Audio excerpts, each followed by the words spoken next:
Peut-être que vous avez déjà aperçu aux abords d'un lac un de ces types qui, sur une planche, pompe à une bonne quinzaine de centimètres au-dessus de l'eau avec un foil. Eh bien, j'en fais partie, on appelle cette discipline le pumping foil. Je m'appelle Léonard, j'ai 37 ans, je viens de Suisse, caméraman, enseignant et passionné de glisse. Par contre, pour le surf, en Suisse, c'est compliqué. Lorsque j'ai découvert le foil, j'ai tout de suite pensé que cette pratique pourrait ramener à la maison les sensations de l'océan. Mais ici, on a surtout des montagnes. Du coup, pourquoi pas aller pumper là-haut? Et surtout, j'ai envie de partager cette expérience avec quelqu'un. Il me faut un partenaire. Ah mais moi je suis chaud. Je crois que j'en ai trouvé un. Steve, c'est le partenaire idéal.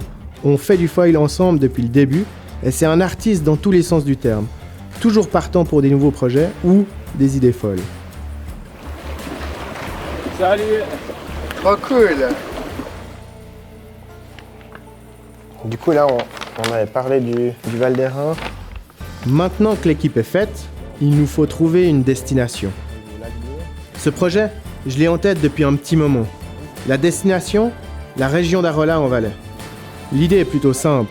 Prendre quelques jours pour monter là-haut en autonomie complète, camper, s'imprégner de ces panoramas, de ces montagnes et pumper sur toutes les étendues d'eau que l'on trouvera. On passe par le glacier pour aller sur la Sur le descente. glacier, t'as dit? Parce que moi j'ai que des baskets, ça passe sur le glacier. J'ai oublié de vous dire, Steve, il a plus l'habitude d'être sur l'eau que sur de la glace. Bah écoute, on fera avec. Maintenant, il nous faut réfléchir au matos à emporter avec nous. Et surtout, la principale problématique, trouver une solution pour porter facilement ce foil. Il n'y a plus qu'à fixer ça sur un sac à dos. On essaye. Yes.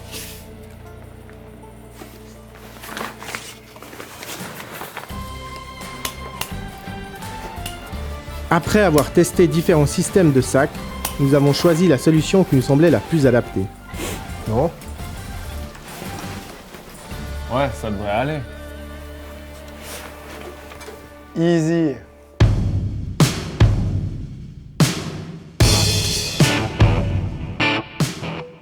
En fait, pas si easy. On était chargés comme des mules. J'avais une caisse de poisson rouge suite à une blessure et il faisait méga chaud. Mais on y était. C'est parti et on était heureux. Impatients de tester nos feuilles sur ces lacs en altitude. Premier objectif, le lac bleu.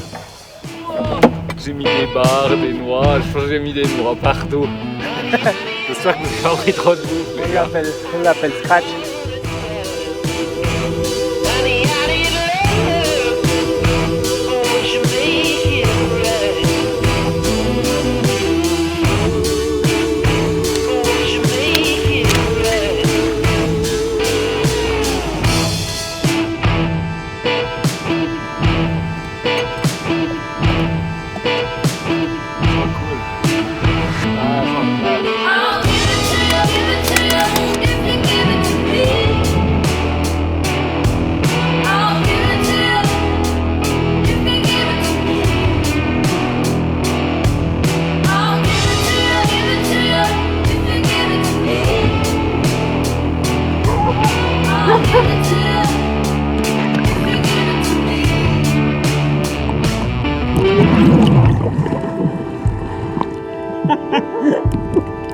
Elle est fraîche!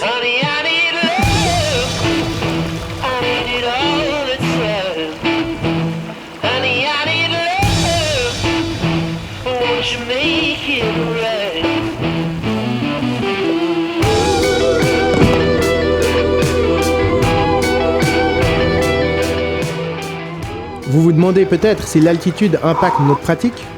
Ah non, je suis pas soufflé. Pas du tout. Du tout. En effet, le souffle était un peu court et les jambes un peu lourdes après cette première marche d'approche. Mais quel bonheur de pouvoir foiler ce premier lac translucide entouré de montagnes culminant à plus de 3000 mètres.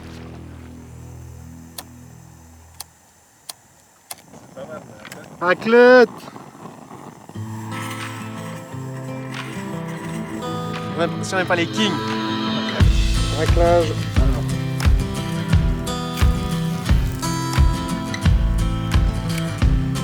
Et on coupe la religieuse.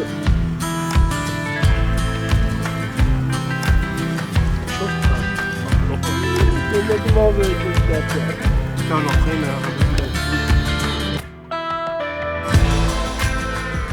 Pas facile de repartir après cette raclette. Mais ces paysages et l'envie de découvrir d'autres lacs nous poussent à continuer notre ascension.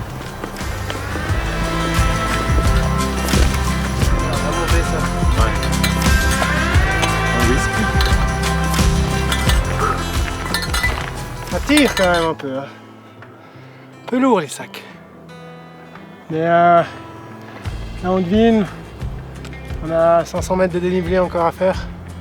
On pourra poser la tente. Et puis après, ben, si on a le mojo, on a 500 mètres à faire en mode léger pour aller voir s'il y a de l'eau ou pas. Donc ça on verra déjà. On va déjà faire les 500 premiers mètres qui nous attendent.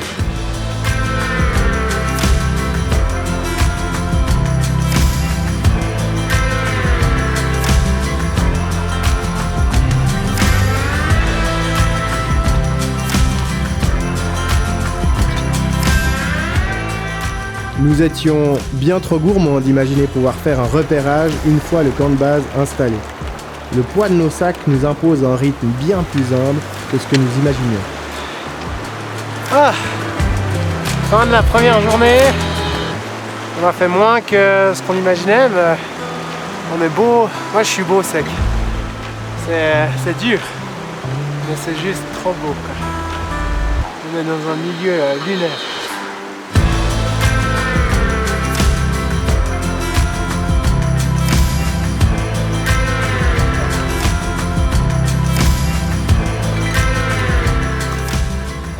On se sent léger. C'est beau là. Ça monte. Mais il y a de l'eau. Il y a peut-être une chance qu'il y ait un lac et qu'on puisse spoiler. Mais avant, on va manger.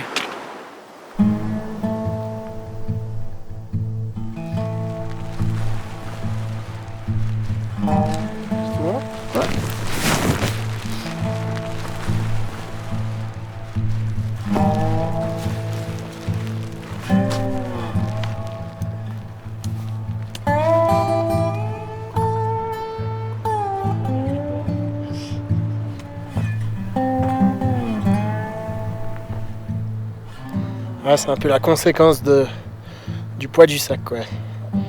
Un vilain point en bas du dos. J'espère pas que c'est pire demain matin.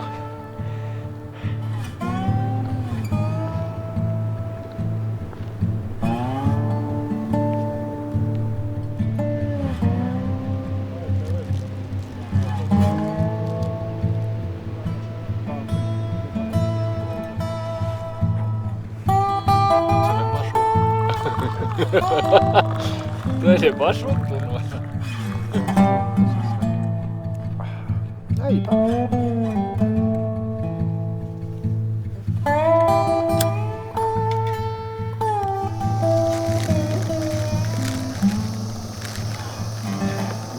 Les fameux!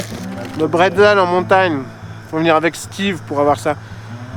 Moi, Steve et moi, c'est un peu. Moi, je suis plus côté montagnard. Puis Steve, c'est vraiment une citadien, quoi. Il prend ses bretzels en montagne. Bah, du coup, c'est cool. On apprécie. J'aurais tout quoi. Toi, t'es pas habitué, Steve, à la montagne? Non, c'est grâce à Léo que je viens à la montagne. Autrement, je serais jamais venu. Lui, c'est trop facile d'aller à la montagne avec Léo. Il te guide, il prépare tout. Toi, t'es habité en bas, en plaine, tu vois les montagnes, tu te dis ouais, c'est loin, j'y vais pas. Moi, je vais au Jura. C'est une bosse hein, pour les spécialistes. Taille curry. Et la petite astuce du chef, tu ouvres la doudoune et tu viens de te la caler à l'intérieur telle une petite bouillotte. C'était le conseil du chef. Ça, c'est classe. Taille. Voilà. J'ai tout mis.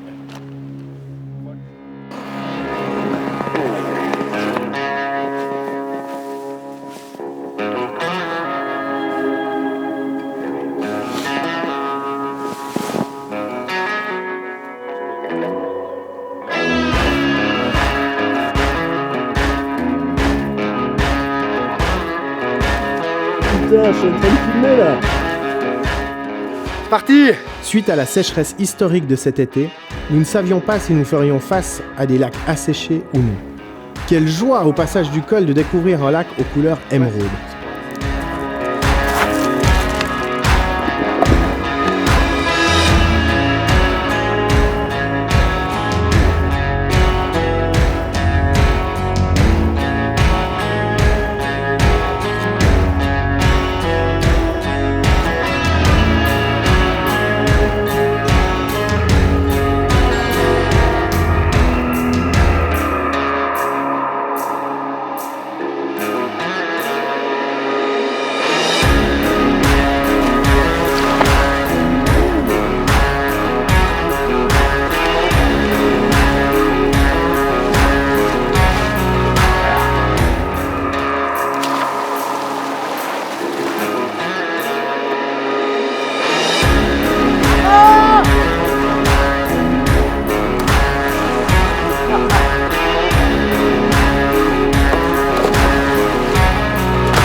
Ouais, c'est incroyable, mais c'est dur là, à la fin quoi, les départs, les turbulences sous l'eau, l'énergie, l'oxygène quoi.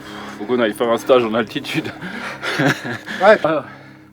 Le froid, petit à petit, on sent le corps qui se raidit, et puis c'est dur. Mais c'est tellement beau qu'on y retourne. Bon, on va voir s'il nous reste des forces pour aller voir ce lac à 3000. Mais là, il va falloir se reposer un petit coup, quoi. Pas le temps de se reposer. Notre objectif, 3 petits lacs qui se situent juste derrière le glacier. Bah, du coup, dès que le sac est plus léger, ça change quand même grandement la vie. Et puis là, on a l'impression de fuser, de voler. On a presque l'impression d'être sur les feuilles.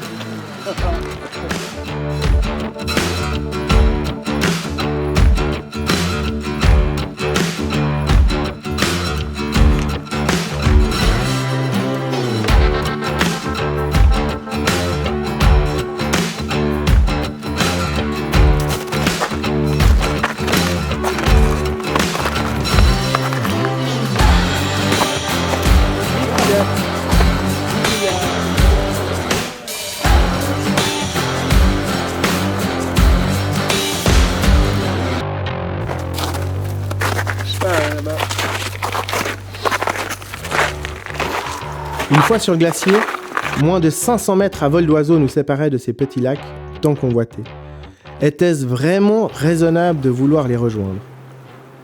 Il y aurait une possibilité peut-être, c'est d'aller chercher les cailloux, remonter, traverser où c'est un peu mi-ombre, mi-soleil, Tout au haut. et sans savoir ce qu'il y a derrière le truc rocheux.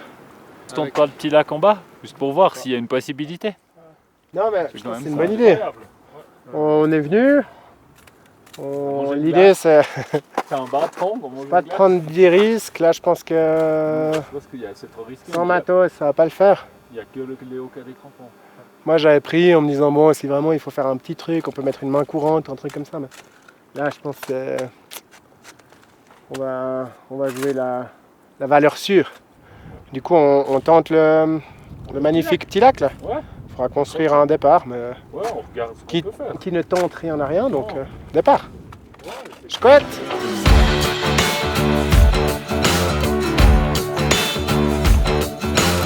Ouais mais là on peut faire un truc puis on va grailler.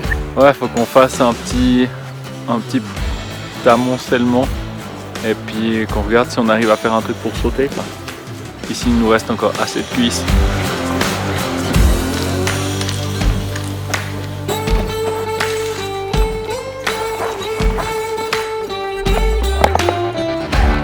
Ah mais si ça marque, ce serait ouf.